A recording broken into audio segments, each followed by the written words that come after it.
Thân chào cả nhà, không nên xem chùa đâu đó. Nhớ đăng ký, like, comment để ủng hộ team nha. Phải, tôi đã kết hôn với một kẻ hấp diêm. Sau khi kết hôn tôi tuân thủ đạo đức, luôn tẩy trang sau khi hắn ngủ, trang điểm trước khi hắn thức dậy. Chồng livestream khoe khoang nói phụ nữ nên có ý thức này. Có một đơn vị cảnh báo anh ta chạy đi, chỉ có ma da mới trang điểm vào nửa đêm, da càng thối rữa, trang điểm càng dày, cách đổi da ăn thịt người cũng không xa. Tôi cười ma mị. Ôi quên che khuyết điểm.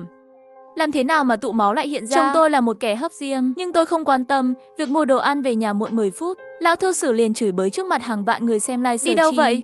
Tự đi quỳ đi. Khi tôi quỳ xuống, ban đầu khán giả ghét luyện sắt không thành thép đều vô cảm. Phụ nữ đẹp hợp với đàn ông bạo lực, còn chủ động đòi giá xính lễ 300.000. Đạo lý gì chứ? Đối với lưu lượng truy cập, mùa đông để vợ mặc áo tắm nhảy múa dưới tuyết. Người ác nhất trong số những người ác, bỏ qua việc giúp đỡ người khác đi. Luật sư đều giúp hắn liên lạc, người ta không nghe, còn nói đời này nhất định nhận ra người đàn ông này. Lão thư sử mở phòng livestream, chuyên chụp ảnh cuộc sống hàng ngày của tôi phục vụ mọi người, bằng cách thay đổi mẫu để thu hoạch lưu lượng truy cập của tôi. Khi hắn cho phép tôi đứng dậy, kem nền đầu gối đã bị cọ sát, một đốm máu tụ đã bị lộ ra. Ôi, tôi bối rối dùng túi che lại. Kem nền dùng cho người sống vẫn là độ bền màu quá kém, dễ dàng bong nền vào mùa hè. May mắn thay, ống kính livestream tôi bình tĩnh đổi thành váy dài tay. Trang điểm của tôi trong ống kính là phù hợp, giá trị màu sắc tương đương với màu đỏ. Thêm vào đó làm việc chăm chỉ không có chút nóng nảy. Điều này khiến cư dân mạng nam đều ghen tị. Mọi người lần lượt yêu cầu lão thư sử chia sẻ bí quyết. Chồng tôi không biết xấu hổ khi khoe khoang. Đối với phụ nữ, điều quan trọng là không nên cho mặt mũi. Tôi nói tôi thích phụ nữ đẹp. Cô ta chưa bao giờ dám không trang điểm trước mặt tôi. Luôn tẩy trang sau khi tôi ngủ, trang điểm trước khi tôi thức dậy. Làm vợ, phải đáp ứng nhu cầu thị giác của chồng, là nữ đức tối thiểu nhất. Trong cư dân mạng hoặc theo đuổi, hoặc chửi bới, một màn hình rõ ràng truyền tới, vợ của bạn là ma da. Chỉ có người chớt mới trang điểm vào giữa đêm. Có phải cô ta chỉ vào lúc 3 giờ đêm không? Bởi vì lúc đó âm khí nặng nhất, thời trang hoạt động tốt nhất. Lão thư sử cười nghiêng ngả. Cái quái gì thế? Tên đó tên là cư sĩ bí ẩn, xem trang cá nhân là một đạo sĩ nhỏ. Người này cũng là chụp, bị mắng cũng không mệt mỏi. Hai người kết hôn được 3 năm rồi. Giới hạn ma da, gần đây cô ta trang điểm ngày càng lâu phải không? Ma da cần người nuôi dưỡng. Cô ta có quấy rầy bạn 24 giờ không? Không thể rời xa bạn. Mỗi lần ân ái xong, bạn sẽ bị bệnh. Điều này làm cho lão thử sư bị sốc. Đúng vậy, hắn rất mạnh mẽ trước khi kết hôn. Sau khi kết hôn bệnh nặng bệnh nhỏ không ngừng. Người vợ thích làn da của hắn. Có lần hút thuốc làm bỏng một vết sẹo, cô ta đều khóc. Muốn khóc nhưng không khóc được. Thi thể không thể có nước mắt. Bạn đã bao giờ thấy cô ta khóc chưa? Điều này làm cho lão thư sử có chút sợ hãi. Tại sao nay bạn nhỏ ngày cứu vào nước tẩy trang của cô ta? Lá ngải cứu, ma da một khi dùng mặt sẽ thối rữa. Là người là ma, cứ thử là biết. Tôi rất biết ơn khi nhận được dầu tẩy trang mà chồng tôi tặng. Lão thư sử nhìn chằm chằm tôi nửa ngày liền thở phào nhẹ nhõm. Nhìn con chó liếm vô giá trị này xem. Ma gì chứ? Tiểu đạo sĩ vẫn là dáng vẻ đoan chính. Cả nhà ba người sinh nhật đều cùng một tháng, là liên thụ mệnh các hiếm có. Ma da ăn xong thì nhận được sức mạnh gấp đôi. 3 ngày nữa là sinh nhật bạn, đó là ngày ma da rớt người. Lão thư sử là con một. Chúng tôi kết hôn xong thì cùng với bố mẹ đều sống trong nhà tự xây ở quê. Mẹ chồng tôi là keo kiệt nổi tiếng ở 10 dặm 8 hương. Mỗi lần chồng ăn không hết đồ ăn đặt về, mẹ chồng đều sẽ để lại cho tôi. Mỗi ngày bà ta sẽ rất chu đáo để lại cho tôi 2 món ăn, một đĩa trắng một đĩa mặn. Đây là vì tốt cho con. Ăn đồ nhiều dầu mỡ rất dễ béo. Con trai tôi sẽ đổi ý. Tôi cảm ơn bà ta. Dù sao ma da không tồn tại, sự trao đổi chất, dạ dày không chuyển hóa. Ăn quá nhiều, độ ẩm trên người sẽ nặng hơn. Lần trước sinh nhật lão thư sử, hiếm khi thêm cho tôi một miếng thịt lợn nướng nhỏ. Tôi nhịn được cơn buồn nôn, quay đầu nôn cả buổi. Thiệt hại tu 6 nửa năm. Tôi vừa gặm dưa muối, một bên đem đồ ăn ngon tự tay đưa cho mẹ chồng. Nhìn cơ thể gầy gò của bà ta, tôi hài lòng. Tưởng tượng về hương vị của thịt và da khi đưa vào miệng, cô nén nuốt nước miếng. Mẹ chồng có thể ăn ngon uống ngon. Tâm trạng tốt là mong muốn lớn nhất của con. Tâm trạng tốt hay xấu có thể ảnh hưởng trực tiếp đến độ biên của thịt. Nửa đêm chờ chồng ngủ, đắp chăn, tôi mới nắm tay nắm chân đến nhà vệ sinh tẩy trang. Con gái mà, chót rồi cũng yêu cái đẹp. Tôi trang điểm rất lâu. Thông thường loại bỏ lớp trang điểm nền lốm đốm và sau khi làm đẹp lông mi giả còn phải làm dưỡng ẩm cơ bản. Để làm cho hiệu quả trang điểm lâu dài hơn, sau khi kiềm chế khuyết điểm bị mất máu tụ, tôi sẽ dùng phương pháp bánh khoảnh khắc khăn tẩy trang lau mặt. Cảm giác nóng rát. Ngay lúc này, tôi cảm thấy một bộ xương khủng khiếp phía sau. Ánh mắt đang nhìn chằm chằm vào tôi. Tôi quay đầu lại. Cánh cửa vốn đã khóa không biết khi nào bị đẩy ra. Tâm Thu quay đầu lại, để tôi nhìn thấy khuôn mặt của cô. Ma da không có giác quan, không có cảm giác, nhưng tôi cảm thấy lỗ chân lông khắp người, đổ một chút mồ hôi. Trước khi vào, tiểu đạo sĩ nói riêng với lão thư sử, lau nước mắt bò trước ống kính điện thoại. Để mọi người nhìn thấy ma, cho cô ta lộ nguyên hình, không có nơi ẩn náu. Lão thư sử cũng không tin tiểu đạo sĩ quá nhiều, nhưng số lượng người xem livestream tăng vọt. Ngoài ra còn có những món quà liên tục. Hắn lập tức tiến lại gần tôi, nâng cao giọng, đến tôi cứ lộn xộn. Mặt mộc thật đáng xấu hổ. Tôi mặc đồ ngủ, che mặt, tức giận, ủy khuất, muốn ngất xỉu. Nhưng không để ý nhiều người khuyên, quên đi. Chắc chắn là nói lung tung để lừa lưu lượng truy cập. Lão thư sử nắm lấy cổ tay lạnh lẽo của tôi, gãy cằm tôi. Cư dân mạng đều đánh giá cao. Cô cởi toàn thân, cô cũng phải cởi.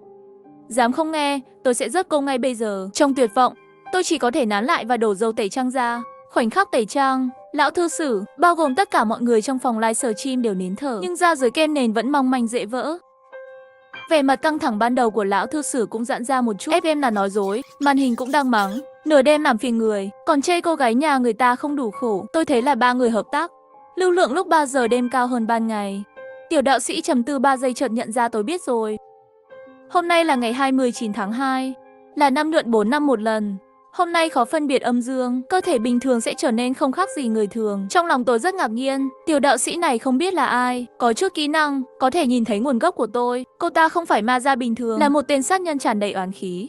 Cho nên ngải cứu thông thường đối với cô ta là vô dụng. Giọng anh ta trở nên cực kỳ nghiêm túc. Anh đã làm gì cô ta? Làm cô ta tức giận như vậy? Lão thư sử tức giận bơ lắc tên đạo sĩ. Để tìm cho mình những bậc thang, hắn chê tôi xấu xí, cảnh báo tôi đừng ra ngoài mà không trang điểm. Tôi mỉm cười và nói, tất nhiên rồi. Xem cô ta đã quên mất khuôn mặt này từ lâu rồi. Quên cô gái mà anh ta đã bóp cổ 4 năm trước. Cũng là đêm hôm đó, trên núi lại mưa. Tôi đang vật lộn và bị lão thư sử đập vào đầu. Từ lâu đã không thể nhận ra, tay chân tôi bị gãy. Chờ anh ta hài lòng và bạo hành xong, nắm chặt cổ tôi bằng cả hai tay. Tôi cầu xin đừng đánh tôi. Tôi thề tôi sẽ không nói với ai. Bà tôi đang đợi tôi. Làm ơn, tôi năm nay năm thứ 4 vừa mới vào đại học danh tiếng. Tôi chưa đích thân nói với bà tôi tin tốt. Bà tiết kiệm để tôi học hành. Mắt bị hỏng rồi cũng không nỡ đi xem. Chưa đợi đến ngày cháu gái giàu lên, bà thật sự không thể mất đi tôi. Lão thư sử cười và tiếp tục bóp cổ họng tôi. Dùng sức thật mạnh. Cơ thể liên tục co giật, nước mắt tuôn rơi điên cuồng. Cột sống cổ phát ra tiếng gãy rõ ràng. Cứ như vậy, trước khi tôi đi, tôi hình như nhìn thấy bà ngoại. Bà ơi, mặc bộ đồ mỏng màu hoa vui vẻ. Mí mắt ngồi xổm ở cửa sân, trong bếp và hấp bánh bao thịt bò yêu thích của tôi. Bà không bao giờ mệt mỏi vì nó luôn muốn cho cháu gái miếng đầu tiên là có thể ăn tươi. Bà ấy không biết tôi bị bỏ lại trên núi. Không có phẩm giá, không có tương lai, không có cuộc sống. Trong sự thối rữa và hôi thối, sự tức giận trở thành một bộ ma da không ra người không ra ma. Khi tôi dùng gương mặt mới để tìm người mai mối, cô ta hỏi tôi muốn gì, tôi cười ngượng ngùng nói, chính là người như anh ta. Rớt chết cả nhà hắn ta vì mối hận huyết hải thâm thù. Cả nhà họ lão đều chết không, gần ngày sinh nhật, khi tôi tự làm quần áo tặng một nhà 3 người. Sắc mặt của lão thư sử thay đổi, bởi vì tiểu đạo sĩ đã cảnh cáo hắn trước khi bị bờ lắc. Nếu ma gia tặng quần áo cho bạn, đừng mặc. Đó là để đảm bảo da của bạn mịn màng hơn. Mắt tôi không cử động, chậm rãi xoay đầu, góc môi nở nụ cười. Chồng à, sao anh không mặc? Lão thư sử lén lút ép lại đạo sĩ. Những gì cô ta gửi cho bạn là áo liệm. Người sống mặc quần áo cánh tiên hạc đều sẽ không thể cởi ra. Đang đứng, chỉ có cánh của áo liệm là mở, có nghĩa là đi về phía tây sông. Người hâm mộ trong phòng livestream đều rất im lặng. Đây là phong cách Tân Trung, bây giờ phổ biến loại này. Xem không ai tin mình, tiểu đạo sĩ rất vội. Các người đếm, cái nút cho người chất mặc đều là số lẻ. Vải sa tân tượng trưng cho sự đoạn tuyệt. Áo liệm chủ yếu không lộ tay. Mỗi bộ quần áo của bạn đều sửa dài hơn tay. Không được, ma ra sắp thành tinh rồi. Tôi lập tức ngồi xe tới cứu bạn. Lão thư sử. Hắn vốn chỉ là nửa tin nửa nghi, nhưng nhìn vào lưu lượng truy cập liên tục đổ vào phòng livestream, hắn ghi nhớ trong lòng cố ý biểu hiện tin tưởng sâu sắc, ngay lập tức kiếm được tiền đặt cọc. Ngoài ra còn có các loại thông báo trước cho gia đình. Muốn xem là đại chiến giữa đạo sĩ và mỹ nữ ma gia. Nhớ đến đặt lịch hẹn. Ai biết ngày sinh nhật của lão thư sử. Trong nhà thật sự xảy ra án mạng, chỉ là người đó là bố chồng tôi. Lão bố từ chót rồi, thi thể bị xé toạc, thật kinh khủng. Hắn đang trên đường về nhà với người vợ. Sau khi uống nhiều, ông ta ngã xuống dốc, bị sói ăn gần nửa thân thể. Nhưng điều kỳ lạ là ông ta không có chi dưới, đầu ngay cả thịt thắt lưng ra cũng bị ăn hết phân nửa, chỉ có chiếc áo tôi may cho ông ta không bị tổn thương. Bây giờ chiếc áo mới này thật sự là áo liệm. Lão thư sử quỳ trước thi thể cha hắn. Sao lại là cha trước tiên? Không phải theo thứ tự sinh nhật. Chết tiệt, tên đạo sĩ đó lại nói dối tôi khi tôi khóc với mẹ chồng. Khuấy miệng không nhịn được gợi lên một nụ cười ma quái. Vâng, lão bố Tư vốn có thể sống thêm vài ngày nữa, nhưng ai ngờ ông ta phát hiện ra bí mật của tôi. Hôm đó tôi lén đi thăm bà ngoại. Chân của bà lại đau rồi, kể từ khi tôi mất tích. 4 năm nay mỗi ngày bà đều cầm ảnh của tôi đi tìm người. Có người chê cười bà nuôi nữ sinh viên không tự ái, chắc là chạy trốn với người giàu rồi. Bà nội điên cùng giơ cuốc lên muốn liều mạng với người khác. Ý nghĩ giết người ngàn đao. Làm tổn thương cháu gái tôi thêm một chữ nữa, tôi có thể làm bất cứ điều gì. Cảnh sát đang ở trong rừng, tìm thấy cặp sách và vết máu bị mất của tôi, nghĩ rằng tôi đã bị rớt. Bà ngoại hoang tưởng cho rằng chất phải thấy xác. Không có thi thể thì cháu gái bà vẫn ổn. Thầy bói đã nói, cháu gái tôi phải sống lâu. Trong 4 năm dù xét có đánh bà vẫn vậy. Đến đồn cảnh sát quận để hỏi tiến độ. Cảnh sát đều thấy bà già cứng đầu này không có cách nào. Đường núi khó đi, chỉ mất 4 tiếng để qua lại. Chân này có thể đi sao? Tôi đứng ngoài sân nhìn bà đi đến mơ hồ. Trong miệng còn thì thầm tên nhỏ của tôi.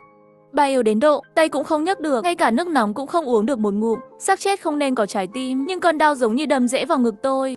Không thể giải thoát. Tôi chặt củi và đốt nước, tiếp tục đốt cho bà trong khi bà ấy ngủ, đặt ở nơi bà có thể với tay vào. Tôi không dám ở lại, ma da không thể ở lâu với người sống. Độ ẩm độc hại, tôi đối diện với 3 người nhà họ lão cả ngày. Chất độc ma da đã sớm xâm nhập vào tim, gan, chỉ chờ ngày tốt lành phở của họ. Ăn.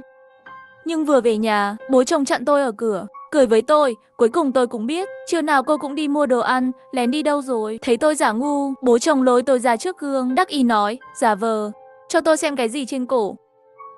Tôi mới phát hiện ra, hơi nóng khi đun sôi nước làm mờ kem nền trên cổ. Trên đó có thể nhìn thấy tất cả các đốm màu đỏ sẫm. Ngực tôi ngừng thở. Mắt nheo lại thành một khe nguy hiểm. Đó là dấu hiệu xác chết sắp ăn thịt người. Nhưng lão bố Tư không kiểm tra, ôm eo tôi. Mặt đầy nụ cười xấu xa, dám đội mũ xanh cho con trai tôi. Nói đi, trên cổ là vết hôn của người đàn ông chó nào?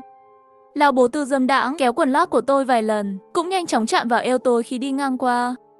Đây là mẹ chồng đều biết nhưng bà ta giả mù, ngược lại còn khuyến khích. Ở nhà xem miễn phí thoải mái như thế nào. Đừng bỏ tiền ra ngoài tìm yêu tinh. Đêm đó tôi đang tắm. Đèn xanh tắt rồi.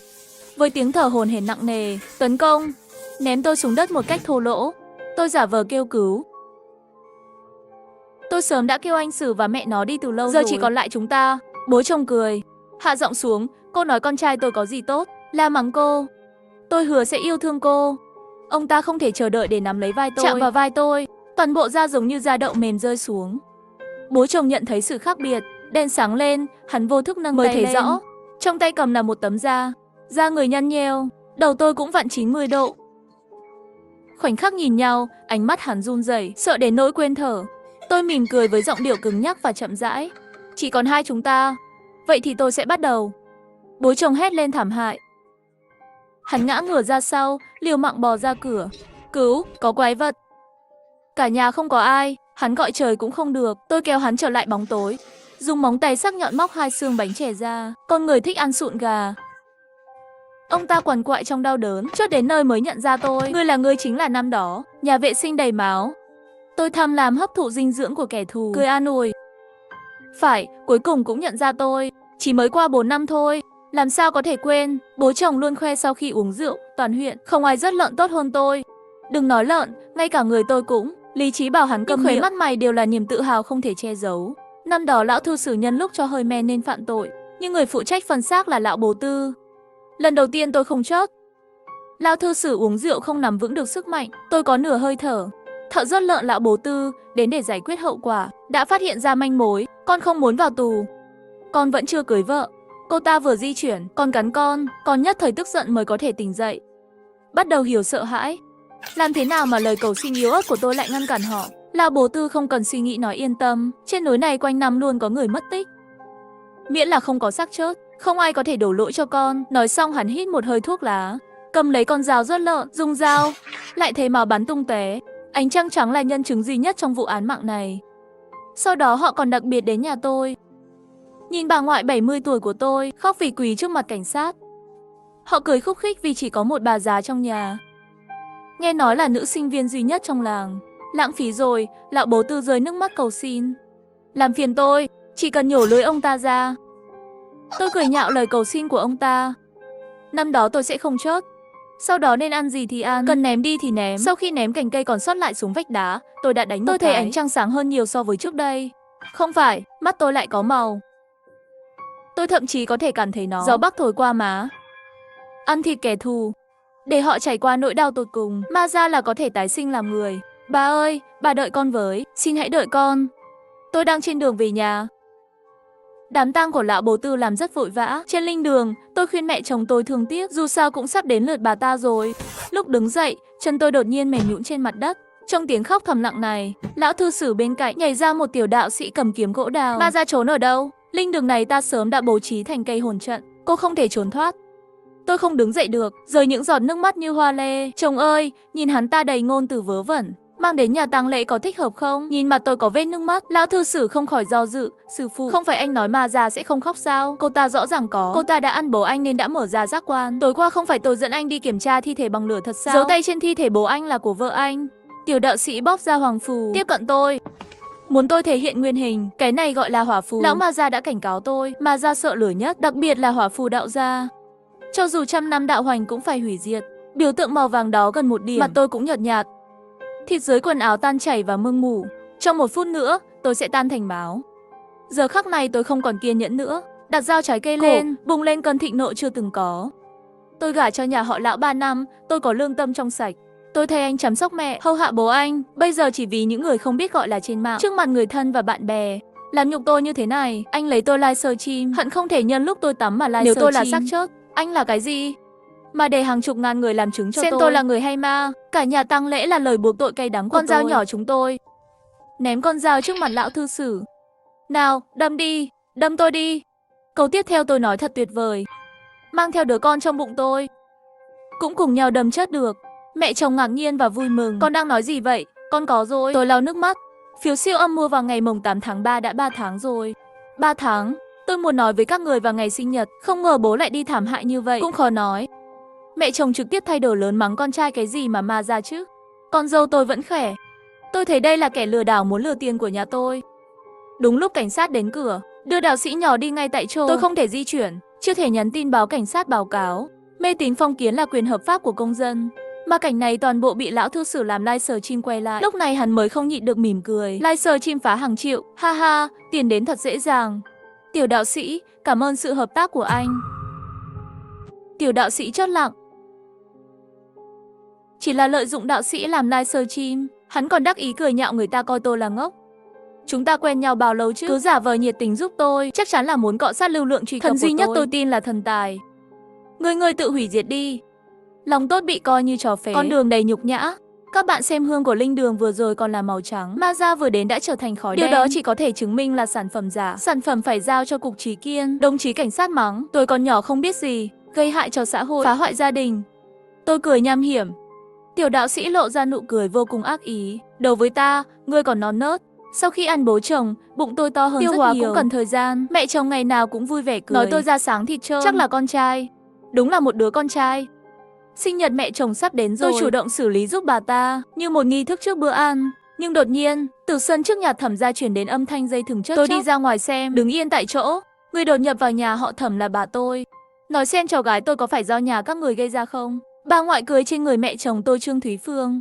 Chiếc áo khoác bị kéo lộn xộn, hàng xóm đều vây quanh xem náo nhiệt. Bà ngoại gầy như củi, cũng không biết sức lực từ đâu ra, nắm lấy cổ Trương Thúy Phương không buông tay. Nhìn sợi xích vàng trên cổ bà ta kìa, cháu gái tôi mua cho tôi. Cổ họng bà ta kêu như gãy cổng chiêng, như học sinh tiểu học nóng lòng kiện cáo, muốn nói cho thiên hạ biết là cháu gái tôi làm việc mua tặng cho tôi đấy. Nó lại ở đây. Có giống hệt nhau không? Trên mặt dây chuyền còn có khắc chữ là tên tôi. Cháu gái tôi Khang Tư Tư đang ở đâu? Rất nhanh Thẩm Tĩnh vội chạy về, nắm lấy cổ sau của bà tôi và thô lỗ đẩy bà ấy xuống. Tôi cắn chặt răng, chống lại sự thôi thúc rớt người. Bà già điên, dây chuyền vàng như vậy đâu cũng có. Lão tử đánh gãy chân bà ngoại đã thay đổi chiến lược. Con đường tôi phải đi khi về nhà vào mùa hè, có 3 ngôi làng gần đó, đường nối đêm khó đi. Cảnh sát quyết định người phạm tội hẳn là không phải người ngoài, nếu không thể xử lý dấu vết sạch sẽ như vậy. Bà không còn hỏi về nơi ở của tôi nữa, mà là trong túi đầy hạt dưa đậu phộng. Nói dối là đến thăm người thân, đi vòng quanh vài ngôi làng. Bà nói chuyện khắp nơi, nói chuyện phiếm đủ thứ. Có lẽ ông trời cũng đau lòng cho bà, cuối cùng cũng tìm được manh mối. Đồ tể nhà Thẩm, vốn là thứ tư hàng tháng đều phải đến quận lỵ mua hàng, nhưng ngay sau khi cháu gái tôi biến mất, cả tháng rồi chưa đi nhập hàng. Ngay cả chiếc xe tải của ông ta, ngày hôm sau đều bán lại với giá thấp. Chiếc xe đó hắn mới mua chưa đầy nửa năm. Tại sao bán? Chắc là vết máu lưu lại của cháu gái tôi. Giọng bà vừa thốt ra, sắc mặt mẹ con Thẩm gia hoàn toàn thay đổi. Tôi không nghĩ vậy. Bà ngoại không biết chữ dựa vào hỏi, nghe ngóng, dựa vào vật nối lội nước. Thực sự ghép lại với nhau. Sự thật mà ngay cả cảnh sát cũng không biết. Nước mắt làm mờ mắt tôi. Chỉ có bà sẽ không từ bỏ tôi, sẽ tìm tôi mãi mãi, chờ tôi, yêu tôi. Không ai tin một bà già nông thôn. Trên mặt Thẩm Tĩnh lóe lên lỗi lầm, đổi thành khuôn mặt hung dữ, muốn lừa đảo tiền bạc. Bà già chết tiệt, có bằng chứng không? Có bằng chứng thì đi tìm cảnh sát, xem cảnh sát có để tâm đến bà không. Mắt bà ngoại mờ đi. Chỉ một khoảnh khắc lại vui mừng. Bà lau vết máu trên tay, tôi sẽ tìm ra. Chắc chắn. Tôi phải tìm công lý cho cháu gái tôi.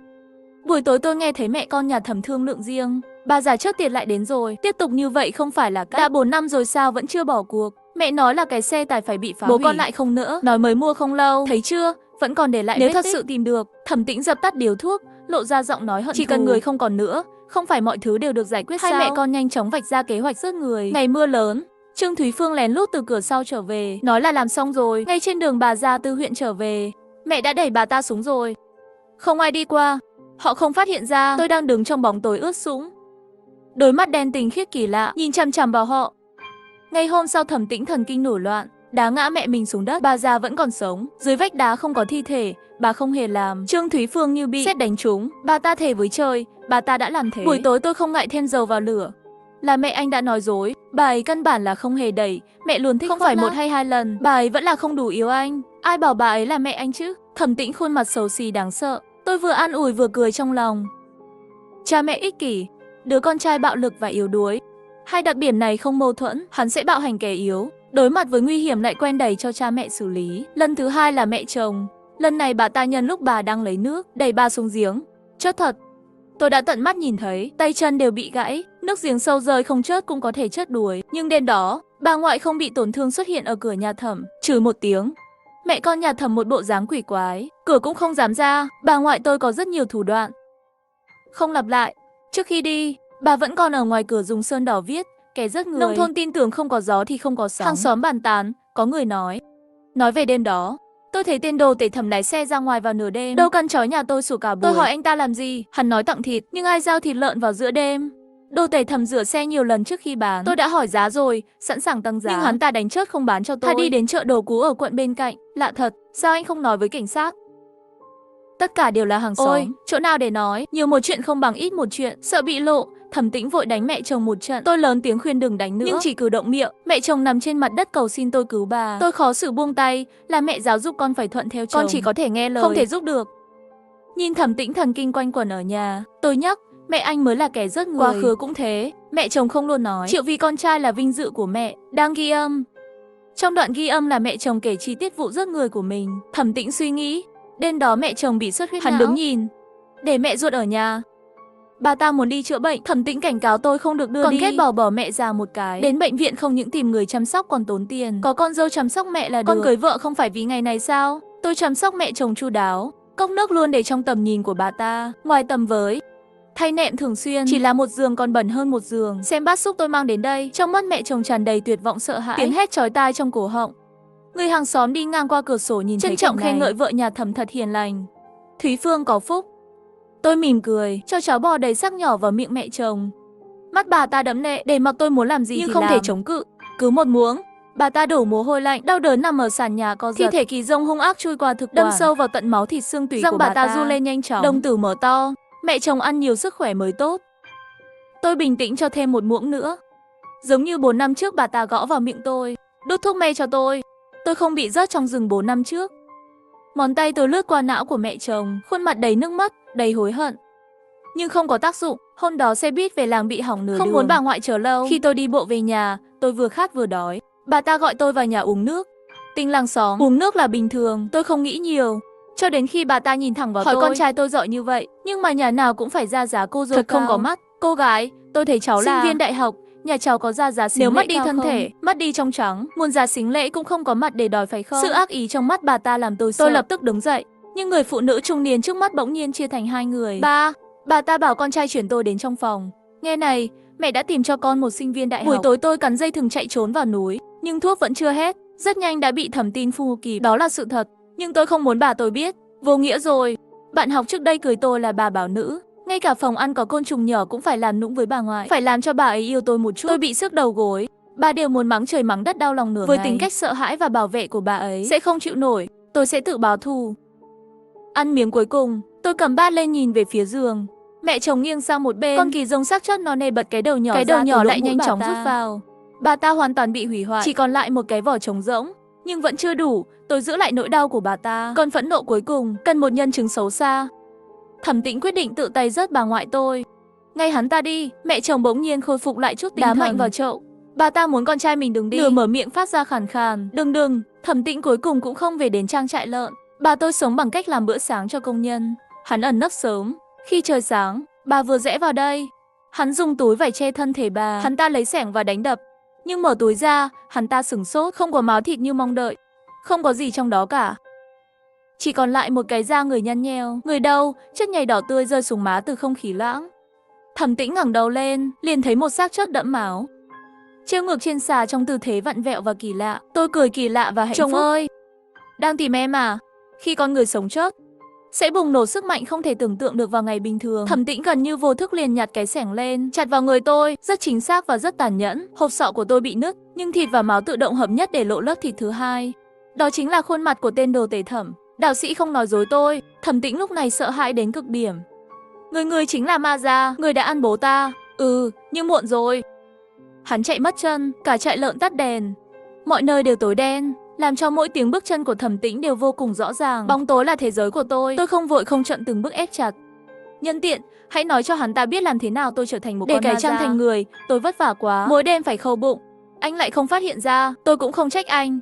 Ngửi thấy mùi tử khí, anh không biết gì cả. Càng sẽ không phát hiện mỗi đêm ngủ bên cạnh là thi thể. Tôi đến thời gian 4 năm trước, 10 phút sau khi tôi bỏ trốn. Thẩm Tĩnh đuổi theo, bây giờ chỉ là trò chơi lặp lại. Có ai ở đây không? Thẩm Tĩnh vừa chạy vừa cầu cứu, nhưng toàn bộ thang máy nhà máy đều ngừng hoạt động. Ngay cả cửa hành lang cũng đóng chặt, im lặng không có tiếng người. Tìm được một văn phòng, vừa khóa cửa, da người từ trong khe hở lan ra như nước. Bàn tay đẫm máu của tôi nắm lấy chân hắn, leo lên như dây leo. Hắn hoảng loạn không chọn đường chạy về phía bóng tối một đầu. Mùi hôi thối, hai bên hành lang đều là hàng rào thịt lợn. Thẩm Tĩnh trốn trong chuồng heo, chịu được mùi hôi cũng không dám lên tiếng. Ngay khi hắn nghĩ mình đã chết, điện thoại đột nhiên rung, là tin nhắn của Tiểu đạo sĩ. Sách cổ ghi lại Ma Gia dữ dội, cắt ngón trỏ để viết bùa lửa, bảo toàn mạng. Tin tức này có thể nói là cứu mạng, có thể là vui buồn lẫn lộn. Cắt đến ngón tay của mình cũng là. Rất nhanh, bước chân kỳ lạ, mùi cơ thể mới hôi thối dần dần đến gần. Cuối cùng vẫn là mong muốn sinh tồn chiếm ưu thế. Cắn chặt răng, dùng dao chặt mạnh vào ngón tay. Khi con dao cuối cùng rơi xuống, đầu tôi bước vào. Thẩm Tĩnh và tôi ở gần nhau, nhưng tôi dường như không nhận ra, cho đến khi tiếng bước chân biến mất, Thẩm Tĩnh cả người mới thở phào nhẹ nhõm. Nhưng khoảnh khắc tiếp theo, có thứ gì đó đang tiến lên, quay đầu lại nhìn, suýt ngất xỉu. Hàng chục con lợn màu trắng, béo phì và bẩn thỉu, đang nhìn chằm chằm vào bản thân. Buổi sớm vẫn chưa cho heo ăn, vẫn đang chờ đợi. Ngửi thấy mùi máu, vô số thân ảnh tiến lại gần hắn, không ngừng dùng mũi ngửi mùi trên người hắn, cúi đầu vào cơ thể hắn. Tiếng hét chói tai vang vọng. Lần lượt, tôi ở bên ngoài vui vẻ đếm nhịp một cái hai cái. Hắn ta quên rằng lợn là động vật ăn tạp, giống như con người, thịt ăn được tất nhiên cũng ăn người. Khi tôi nhận được thông báo của cảnh sát và đến bệnh viện, gần như không nhận ra dáng vẻ của Thẩm Tĩnh. Hắn đang hấp hối, mặt bị ăn thịt không lành lặn, một chân bị gặm đến chân đùi. Tôi lập tức ngất đi, nếu không thật sợ mình cười thành tiếng. Thẩm Tĩnh thấy tôi, cơ thể co giật như bị điện giật, chỉ vào tôi và hét lên điên cuồng. Là cô ta là Ma Gia, hại cả nhà tôi, cô ta đã ăn thịt bố tôi, xé da cô ta ra. Cô ta sợ lửa. Cô ta là nữ sinh đại học đã chết 4 năm trước. Khang Tư Tư, tôi không nói dối, chính tôi đã bóp cổ cô ta. Bình tĩnh đi, vậy bác sĩ cố gắng giữ hắn ta. Bệnh nhân kinh hãi quá độ, tinh thần không ổn định, cùng với những tưởng tượng nghiêm trọng, tôi đỏ mắt, bất lực trốn sau lưng cảnh sát. Nhìn về Thẩm Tĩnh lộ ra một nụ cười lạnh lùng. Máy giám sát của trang trại lợn chụp được hành động kỳ lạ của Thẩm Tĩnh. Hắn chạy quanh chuồng lợn, khóc với không khí, tự tay cắt ngón tay của mình, vẽ cái gọi là bùa chú. Sau khi cảnh sát điều tra kết luận vẫn là bị bọn tội phạm sử dụng mê tín thực hiện tẩy não lừa đảo rồi. Đạo sĩ trong điện thoại của anh ta dùng số áo. Lúc này một người cảnh sát thúc giục. Chờ đã, Thẩm Tĩnh vừa đề cập đến sinh viên đại học Khang Tư Tư. Bà tôi đến quận mỗi tuần. Chỉ có anh ta kiên nhẫn tiếp nhận. Anh ta rất nhạy bén nắm bắt được vấn đề. Hắn nói là hắn bóp cổ Khang Tư Tư. Hiện tại tình trạng của cô ấy vẫn còn mất tích. Làm sao hắn biết cô ấy còn sống hay đã chết? Đi xin lệnh khám xét, lập tức điều tra nhà Thẩm. Thẩm Tĩnh này, tôi muốn đích thân đến thẩm vấn bà ngoại. Những nỗ lực của bà sẽ không vô ích. Bao nhiêu người cười bà ngu ngốc, cười nhạo bà đang làm công việc vô ích. Tôi muốn mọi người biết rằng bà đúng. Bà là anh hùng của con. Cảnh sát đang ở trong điện thoại di động, tìm thấy đoạn ghi âm mẹ Thẩm Tĩnh rớt bà ngoại tôi. Mặc dù họ cũng rất khó hiểu. Người không phải vẫn còn sống sao? Hai mẹ con này đang chơi trò gì vậy? Khi Thẩm Tĩnh bị bắt giữ, người trên giường bệnh không còn nữa. Camera cho thấy Thẩm Tĩnh đã bị một linh mục đạo giáo bắt đi. Đại sư, chỉ có ngài mới có thể cứu tôi. Thẩm Tĩnh chưa bao giờ hối hận như vậy. Hắn chịu đựng nỗi đau đớn tột cùng cầu xin. Người phụ nữ chết tiệt đó.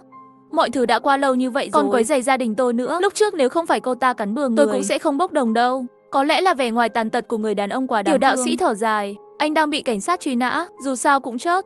Tại sao lại vô ích? Thẩm Tĩnh đem số tiền khổng lồ kiếm được từ live search chi mấy năm nay, nhận được tiền tiểu đạo sĩ mới nói, cách à. Cũng không phải không có, Ma Gia dựa vào dương khí, đêm nay anh trốn trong bóng tối, âm khí che dương khí. Sau 12 giờ, Ma Gia tự nhiên không thành công, trốn trong nghĩa trang. Cảm ơn ngài. Dùng một cái chân để bò vào, mỗi cử động đều đi kèm với sự đau đớn tột cùng. Đóng nắp quan tài lại, hắn thở phào nhẹ nhõm, có tiền có thể sai khiến cả ma quỷ. Xem làm thế nào cô tìm thấy tôi, 3 tiếng là được rồi, chỉ cần đợi qua sinh nhật là tôi có thể bình an. Nhưng cuối cùng hắn đợi được là lời chào vui vẻ của tôi. Anh có thích món quà sinh nhật tôi tặng không? Chiếc quan tài được thiết kế riêng cho anh rất vừa phải không? Thẩm Tĩnh không ngờ, đạo sĩ là người của tôi đã nói về sự tuyệt vọng tột cùng. Chắc hẳn đã trải qua hy vọng thuần khiết, lạnh nóng xen kẽ, linh hồn mới đủ kiên cường. Tiểu đạo sĩ, không, lão ma già vỗ tay, luận về nghệ thuật ăn uống. Ông là thủ lĩnh, không ai có thể sánh được. Từng bước khiến Thẩm Tĩnh không tin đến tin tưởng sâu sắc, căng giãn có chừng mực, thật và giả hỗn hợp, đây mới là thao tác tâm lý thực sự. Thả tôi ra, thả tôi ra. Thẩm Tĩnh hoảng rồi, cố gắng tìm một cơ hội trốn thoát, nhưng tất cả đều vô ích, nắp quan tài được ép chặt. Không khí sẽ ngày càng mỏng đi. Tôi hát chúc mừng sinh nhật, tiếng gõ vào cào trong quan tài giống như tiếng đệm cổ điển. Hát xong một bài, tiếng động cũng vừa vặn không còn nữa. Ánh trăng đông lại, cỏ dại lắc lư, quả đen kêu, dường như ai cũng đang cổ vũ cho giây phút này. Vài ngày sau, cảnh sát tìm thấy thi thể của Thẩm Tĩnh trong quan tài, cho rằng bên trong và bên ngoài quan tài chỉ có dấu vân tay của chính anh ta. Cuối cùng vẫn bị định hình là tự tử, nhưng trên quan tài toàn là dấu vết đấu tranh. Mong muốn sống sót mạnh mẽ như vậy. Hắn trước khi chết còn đang viết Ma Gia. Có thể thật sự có, nửa câu còn lại ẩn giấu trong lòng mọi người. Cho dù thật sự có, đó không phải cũng là báo ứng sao? Ngày bụi lắng xuống, bà tôi đã nhận được giấy chứng tử của tôi. Về lý thuyết là phải tổ chức lễ tưởng niệm, nhưng bà ngồi trên băng ghế dài nửa ngày, trở lại phòng lấy ra một sợi dây thừng. Lấy máu cho cháu gái, bà cũng không còn nghĩ gì nữa, thắt dây thừng lên, khoảnh khắc đá ghế. Âm thanh vang lên trong sân. Bà ngoại, bà nghĩ rằng tai già lầm cẩm đã nghe nhầm. Cho đến khi bà ấy run rẩy quay lại, đứa trẻ mà bà ấy đang nghĩ đến đang đứng với chiếc cối dưới ánh nắng mặt trời và vẫy tay chào bà ấy. Khuôn mặt của tôi không còn như trước nữa, nhưng tôi biết bà ấy sẽ nhận ra tôi. Bà hạ mặt tôi xuống, xóa đi xóa lại đường viền của tôi. Bà không nói gì cả, thậm chí không hỏi tôi làm thế nào tôi trở lại. Bà ấy nắm chặt bàn tay lạnh của tôi thật kỳ lạ. Sao lâu vậy mới về? Nhanh tay rửa sạch sẽ, làm đồ ăn ngon cho con rồi. Tôi hoan hô, vậy con muốn ăn bánh bao, thịt bò 4 nhồi. Đồ tham ăn, được. Chờ bà ngoại đưa túi cho con. Giọng điệu của bà ấy bình thường như vậy, nhưng tôi cảm thấy dưới bàn tay già cỗi của bà ấy, sức nóng cuộn trào như dung nham. Bà ấy dắt tôi như một con cừu non lạc lối. Bà tôi sẽ đưa tôi về nhà trên mọi con đường. Giống như những suy nghĩ của cả thế giới sẽ gặp lại nhau ở đây. Hoàn văn, cái tiếp theo thú vị hơn. Thân chào cả nhà, không nên xem chùa đâu đó. Nhớ đăng ký, like, comment để ủng hộ tin nha. Khi tôi còn nhỏ, trong thôn có 2 năm rưỡi đại hán. Cây trồng trong đất không có hạt thu hoạch, nhà nào cũng không có ăn. Ông tôi là trưởng làng. Để lấy thức ăn, ông mang theo 10 mấy đứa trẻ vào núi để bắt lợn rừng. Lúc khuya rồi, ông tôi mới về, mang về một con lợn rừng. Con lợn rừng đó rất to, ít nhất cũng nặng 500-600 cân. Người trong làng đều cầm chậu vây quanh lối vào làng, chờ Trần Đồ Tể giết heo. Đồ Tể Trần để dao rơi xuống, chặt đầu heo rừng xuống. Đầu heo này cho nhà thôn trưởng. Dân làng không ai dám nói chuyện, họ đều sợ tên Đồ Tể Trần. Mặc dù ông tôi là trưởng làng, nhưng trước mặt tên Đồ Tể Trần cũng chỉ có thể ngoan ngoãn nghe lời. Bởi vì bố mẹ tôi đều làm việc ngoài tỉnh. Ông tôi lấy đầu heo, cười nói đầu heo này là một thứ tốt. Hời quá, đầu heo ít thịt, tất cả đều là xương, chỗ nào đủ ăn. Trong lòng tôi không hài lòng, nhưng cũng không dám nói. Tôi sẽ chia thịt cho mọi người xếp hàng đi. Dân làng xếp hàng, cho người bán thịt Trần chia thịt. Chia thịt công việc này vốn là do ông tôi chia, nhưng tên Đồ Tể Trần lại cướp việc này. Ông tôi nói với bà tôi rằng chúng ta về nhà và hầm đầu lợn này, bổ sung cho Phúc Tử. Tên tôi là Phúc Tử, đại danh là Lưu Phúc. Lời nói của ông tôi vừa rơi xuống, tôi nghe thấy một tiếng nổ.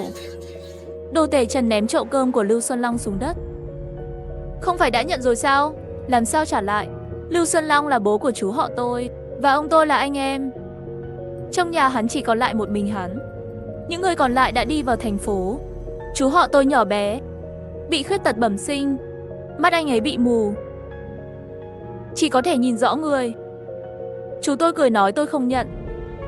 Tôi vừa mới xếp hàng, chú tôi nhặt cái chậu trên mặt đất lên, trao người bán thịt Trần. Nhưng tên Đồ Tể Trần hừ lạnh một tiếng, dùng ngón tay cầm dao chỉ vào ông tôi. Không phải là nhận rồi sao? Cút đi, đó là nhà chú Đường, không phải của tôi. Đồ Tể Trần dùng dao tàn nhẫn cắt một chút thịt lợn lăn. Ông tôi vẫy tay với chú tôi, Xuân Long. Đến đây nào. 2 năm dưới trước, Đồ Tể Trần mua một cô gái. Cô gái vừa đến cổng làng, vừa gặp ông tôi, nhờ ông tôi giúp đỡ. Ông tôi tốt bụng, đã báo cảnh sát.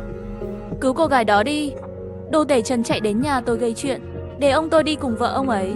Lúc này ông tôi mới biết đó là cô gái mà người bán thịt Trần mua. Tôi cũng không đồng ý, còn đánh tên Đồ Tể Trần ra ngoài. Kể từ đó, Đồ Tể Trần ghét nhà tôi. Thịt lợn không đủ ăn, ngươi chia cho ta thêm một miếng thịt. Đồ Tể Trần cau mày, cứ tưởng hắn sẽ nổi giận. Kết quả tóm lấy lông lợn và ném nó vào hộp.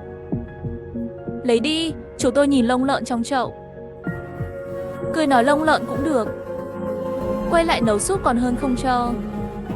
Ha ha ha, tên Trần cười đến vai run rẩy. Hắn cố ý nhìn ông tôi. Ông tôi thở dài, vẫy tay với chú tôi. Chú tôi theo chúng tôi về nhà. Trên đường đi không có ai nói chuyện. Thần sắc của chú tôi đặc biệt nặng nề. Đến cửa nhà mới nói chuyện. Tôi về đây. Đừng đi, ông tôi đã vào viện rồi. Lấy rìu và cắt đầu lợn ra, cho chú tôi một nửa đầu heo. Xuân Long, ta biết cậu không thoải mái. Trước tiên nhẫn nhịn, người điên có trời chứng. Chú tôi không tin. Tôi biết một ngày nào đó nếu tôi không sống sót, hắn cũng đừng hòng được sống. Chú tôi nói xong câu này thì quỳ trên mặt đất dập đầu với ông tôi. Mặc dù mỗi năm mới, chú họ tôi đều sẽ đến quỳ lại ông tôi, nhưng hôm nay chú tôi quỳ xuống, tôi cảm thấy khó chịu. Ông tôi không nói gì, chỉ vẫy tay thôi, bảo chú tôi đứng dậy. Chú họ tôi cầm nửa miếng thịt lợn bỏ đi. Nhìn bóng lưng chú khuất dần, buồn lắm. 3 anh em nhà chú, chỉ để chú ở quê, còn lại đều ở trong thành phố. Bố mẹ chú tôi cũng ở thành phố dưỡng lao, chỉ là không chịu đón chú họ tôi vào thành phố. Tôi nghe bà tôi nói, họ ghét chú tôi, nói chú bị bệnh, nói chú họ tôi là không ra người. Bà tôi ném nửa đầu lợn vào nồi nấu.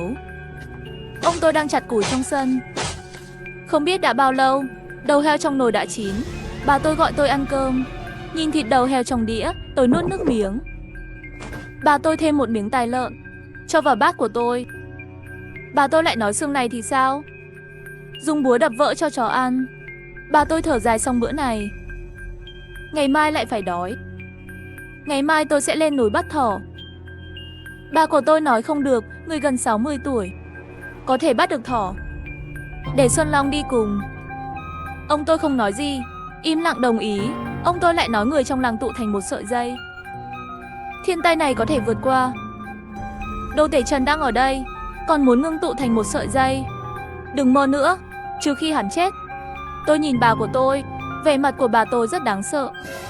Bà tôi nhìn chằm chằm tôi một cái, mau ăn đi, ăn xong thì vào thành phố tìm ba mẹ con. Tôi không dám nói, bà của tôi đang tức giận. Ông tôi chưa ăn mấy miếng đã ngừng hút thuốc. Sáng hôm sau, ông tôi ra ngoài với một con dao dài. Chú họ tôi đang đợi ông tôi ở cửa. Đến tối, ông tôi và chú họ tôi trở về. Trong giỏ tre của hai người chỉ có một vài cột dại thối rữa. Chú tôi vẫn còn máu trên mặt và vết bầm trên cánh tay. Tôi và bà tôi ở nhà đói rất lâu, chỉ uống một bát cháo trắng. Thuốc mỡ chấn thương ở nhà, lấy ra dùng cho Xuân Long. Bà tôi nhìn chằm chằm vào ông tôi một cái không có. Thuốc mỡ đó đã vứt đi từ lâu rồi. Chú tôi cười. Không cần bôi thuốc. Chú ơi, con về trước đây. Hắn vừa đi ra ngoài vài bước, bà tôi hỏi chuyện gì đang xảy ra. Chúng tôi bắt được 2 con thỏ, nhưng bị tên Đồ Tể Trần cướp rồi còn đánh Xuân Long. Tôi tức giận dậm chân thẳng. Hắn ta cố tình hướng về phía chú Bơ Tơ Uy, hét lên phế vật. Tôi làm thịt đầu heo đều ăn vào bụng chó rồi. Kết hôn với nhà Lưu của các ông là xui xẻo cho tôi. Tôi thấy chú tôi rõ ràng là run rẩy. Hắn dừng bước. Vài giây sau, hắn tiếp tục đi về phía trước, như thể không nghe thấy. Nhưng tôi biết hắn nghe rõ. Được rồi, im đi. Bà tôi bắt đầu mắng ông tôi. Ông tôi và bà tôi cãi nhau vài câu. Quay đi. Không biết đã đi đâu. Trong nhà chỉ còn lại tôi và bà của tôi. Bà tôi ngồi trên ghế đầu tự nhủ chửi người. Tôi trốn trong nhà không dám ra ngoài. 2 tiếng rưỡi trôi qua, ông tôi vẫn chưa về. Bà của tôi hơi vội, đứng ở cửa nhìn quanh. Tìm ông tôi. Bà tôi nói Phúc Tử, ở nhà đi. Bà đi tìm ông con. Tôi không muốn ở nhà một mình, con đi với bà. Làm cơm với bà. Trẻ con đi đường đêm không tốt nghe lời. Giọng nói của bà tôi vừa rơi xuống, tôi nghe tiếng bước chân của ông tôi. Trong tay ông còn có đồ. Ông tôi về rồi. Ông tôi vào trong sân. Với ánh trăng, tôi mới nhìn rõ những gì ông cầm trên tay. Là một miếng thịt tươi. Sao mới về? Thịt đâu ra vậy? Ông tôi nhìn quanh. Vào nhà nói vào nhà rồi. Ông tôi để thịt lên bàn. Tôi thấy máu trên tay áo ông. Vẫn chưa khô, thịt này là do Xuân Long tặng. Bà tôi sững sờ vài giây, nhìn chằm chằm vào miếng thịt trên bàn. Nửa ngày không nói chuyện. Nhà chú tôi không có ăn. Hắn lấy thịt ở đâu? Phúc Tử đói rồi hả? Cho thịt này vào. Tôi gật đầu. Đói rồi, giọng tôi vừa tắt. Bà tôi liền nhìn chằm chằm tôi một cái. Chỉ biết ăn. Muộn thế này còn ăn gì nữa? Ngày mai ăn. Bà tôi lấy thịt trên bàn xuống. Ông tôi cau mày. Đi tới dưới xà nhà, đặt giỏ tre treo trên xà xuống. Mắt tôi nhìn chằm chằm vào giỏ tre. Tôi biết trong đó có đồ ăn ngon, nhưng tôi không thể với tới nó trên ghế đầu. Ông từ giỏ tre lấy ra một cái bánh quy. Đưa bánh quy cho tôi. Ăn đi. Tôi cắn một miếng lớn rồi lại bẻ ra một miếng nhỏ đưa đến miệng ông tôi. Ông cũng ăn. Ông cười nói ông không thích ăn. Cho bà con đi. Tôi cầm bánh quy đi tìm bà của tôi. Bà tôi ở trong kho. Tôi vào nhà kho, cho bà bánh quy. Giọng nói của tôi vừa tắt, chỉ thấy bà tôi ngồi trên đống củi khô lau nước mắt. Đỏ mắt nhìn thấy tôi xuất hiện, lau mắt bằng tay áo. Tôi đi đến bên cạnh bà. Tại sao bà khóc? Bà tôi đẩy tôi một cái. Ai khóc? Ngủ tiếp đi. Bà của tôi đẩy tôi rất mạnh. Tôi cảm thấy đau vai. Cho bà bánh quy. Bà không ăn, lại nói đời này sống vì cái gì? Nghĩa là sao? Tôi đi qua ông bà của tôi, lại bị bà tôi đẩy ra. Nhìn thấy con thì phiền.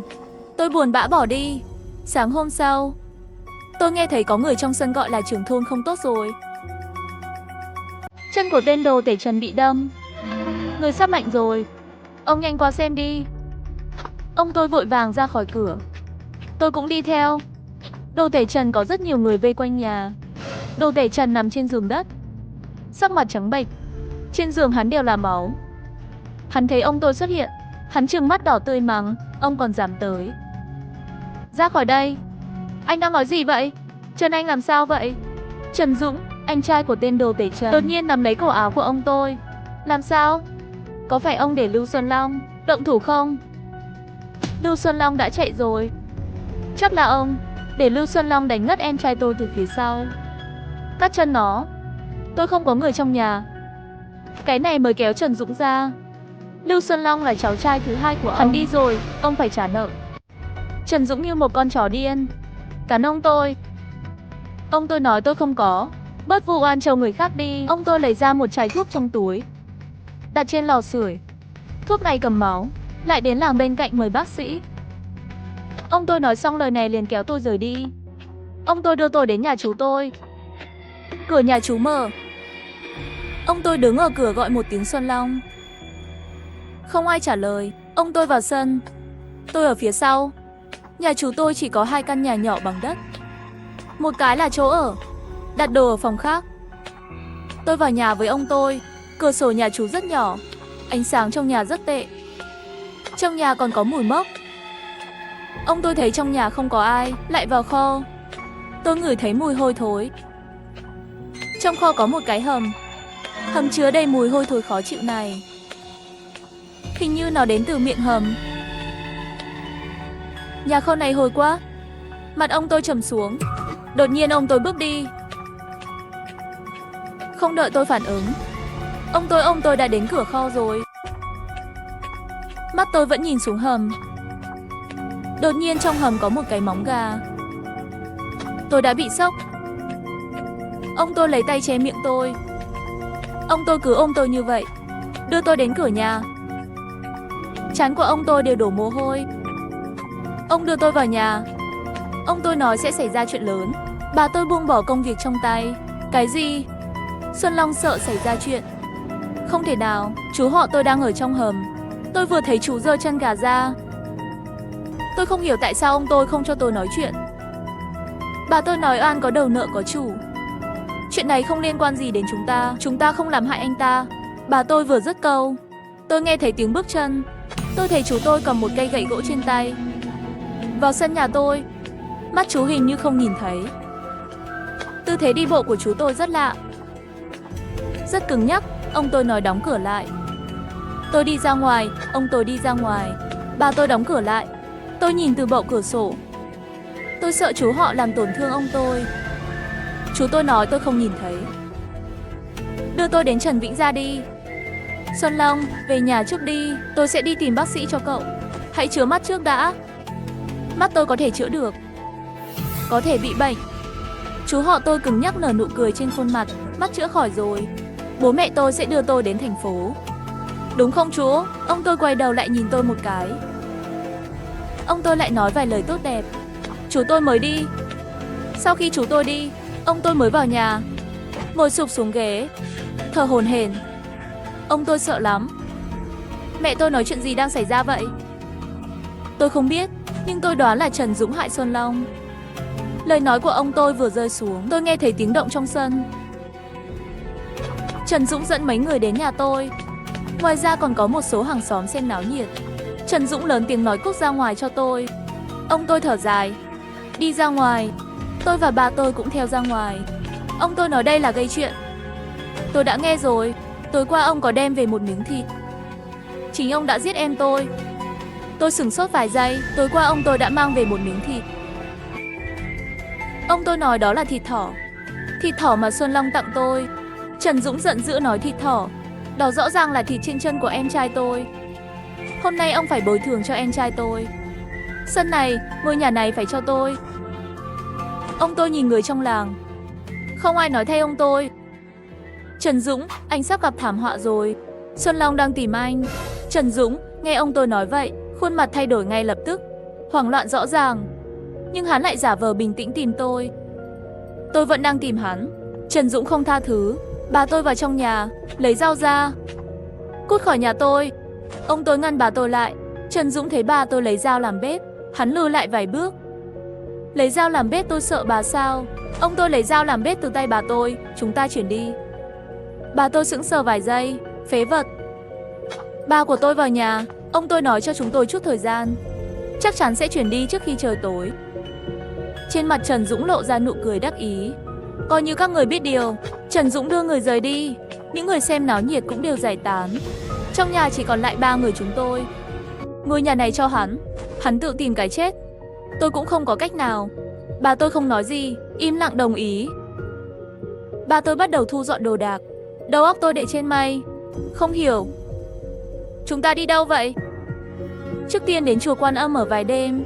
Ông bà tôi chỉ đơn giản là mang theo chút đồ thôi. Rồi vội vàng đưa tôi đi. Đền Quan Âm rất nhỏ, rất tồi tàn. 2 năm dưới trước, người thờ chùa Quan Âm còn rất nhiều, cũng sẽ đặt cống phẩm. Nhưng mấy năm nay thiên tai, người trong làng khó sống, không có thời gian đến thăm chùa Quan Âm. Ông tôi chảy chăn trên mặt đất. Tôi giúp bà tôi dọn dẹp chùa Quan Âm. Đến tối, tôi nghe thấy một tiếng kêu kinh hãi. Là giọng của Trần Dũng. Đền Quan Âm cách nhà tôi không xa. Tôi ngồi dậy. Ông bà tôi tỉnh rồi. Với ánh trăng, tôi thấy rõ mặt ông tôi. Miệng ông ấy hơi nhếch lên. Rõ ràng là đang cười. Bà tôi nói với ông tôi chúng ta về nhà đi. Chờ bình minh trở về. Chú họ tôi còn sống không? Đi ngủ đi nhóc. Trời vừa sáng, có người làng đến gõ cửa. Trưởng làng không tốt. Trần Dũng bị chết đuối trên sông. Ông tôi mở cửa đi ra ngoài. Khi nào? Sáng nay dân làng ra sông bắt cá. Nhìn thấy thi thể của Trần Dũng. Đi đi, sau khi ông tôi đi, bà tôi ngâm nga bài hát trong miệng. Tâm trạng tốt. Thu dọn đồ đạc nói Phúc Tử. Chúng ta về nhà, bà tôi đưa tôi về nhà. Đồ đạc trong nhà đều không thay đổi. Nơi kỳ lạ, đó là ngưỡng cửa trong nhà bị mất. Tôi ngồi xuống nhìn. ngưỡng như bị cưa. Hồi nhỏ tôi ghét nhất ngưỡng cửa. Không chú ý sẽ bị vấp ngã. Tôi đã nói với ông tôi mấy lần rồi, yêu cầu ông tháo ngưỡng ra. Nhưng ông tôi không đồng ý. Ông nói ngưỡng cửa có thể ngăn cản đồ xui vào nhà. Không thể loại bỏ. Trần Dũng chết rồi. Tôi muốn đi xem. Tận dụng thời gian bà của tôi nấu ăn, tôi lén chạy ra bờ sông. Người trong làng đều ở bờ sông. Tôi chen chúc về phía trước. Chỉ thấy thi thể Trần Dũng trôi nổi trên sông. Mặt úp xuống, nghe Lạ Bồi nói. Người chết đuối trên sông rất tức giận. Người trong làng cũng không dám tùy tiện đi vớt. Trương Cường trong thôn nói. Thôn trưởng làm sao đây? Ông tôi gặp khó khăn, đi mời người vớt xác. Cảnh tượng thiên tai của trưởng làng. Ở đâu còn có người vớt xác, chuyện này vẫn để em trai anh ta phụ trách. Đô Tể Trần còn sống. Phải, để Trần Đô Tể quản. Trưởng làng Trần Dũng, nhà anh ta còn có lương thực. Những người khác đã chết, còn lương thực thì sao? Phải, còn lương thực thì sao? Hai anh em họ là những kẻ bắt nạt trong làng. Ngày thường không ít bắt nạt chúng tôi. Thức ăn đó là của chúng ta. Thức ăn đó. Phân chia thực phẩm, mọi người trong làng đều nói về chuyện chia lương thực. Ông tôi hút một hơi thuốc rồi lại nôn ra ngoài. Mặc dù Trần Dũng đã chết, nhưng tên Đồ Tể Trần vẫn còn sống. Không đến lượt chúng ta chia lương thực. Tất cả giải tán đi. Ông tôi nói xong câu này, người trong làng thì thầm. Nhưng không ai nói to. Sau một lát, mọi người cũng tản rồi. Ông tôi đưa tôi về nhà, nhưng đi được nửa đường, ông tôi nói hay là con về nhà trước. Ông tôi nói xong rồi đi về phía tây. Tôi biết đó là đường đến nhà chú của tôi. Tôi lén đi theo. Ông tôi vào nhà kho, hướng xuống hầm tự nhủ, Xuân Long. Trần Dũng đã chết rồi. Cậu có thể yên tâm đi. Giọng nói của ông tôi vừa rơi xuống, tôi liền nhìn miệng hầm. Chú họ tôi chui ra từ dưới hầm. Bác sĩ đâu? Không phải chú nói tìm bác sĩ chữa mắt cho con sao? Đôi mắt nhắm nghiền của chú tôi đột nhiên mở ra. Tôi sợ chết khiếp. Giọng tôi vừa rơi xuống, chú tôi chạy ra ngoài, nắm chặt cổ tôi và nhấc tôi lên. Ông tôi lo lắng nói Xuân Long Phúc Tử là cháu trai của cậu. Bác sĩ, tôi tìm cho cậu rồi. Ngay bờ sông, tôi sẽ đưa cậu đi. Cổ chú tôi của tôi cứng ngắc vặn một chút. Đưa tôi đi. Ông tôi nhìn tôi với vẻ mặt lo lắng. Ông ấy ra hiệu cho tôi đừng nói chuyện. Tôi sẽ đưa cậu đi.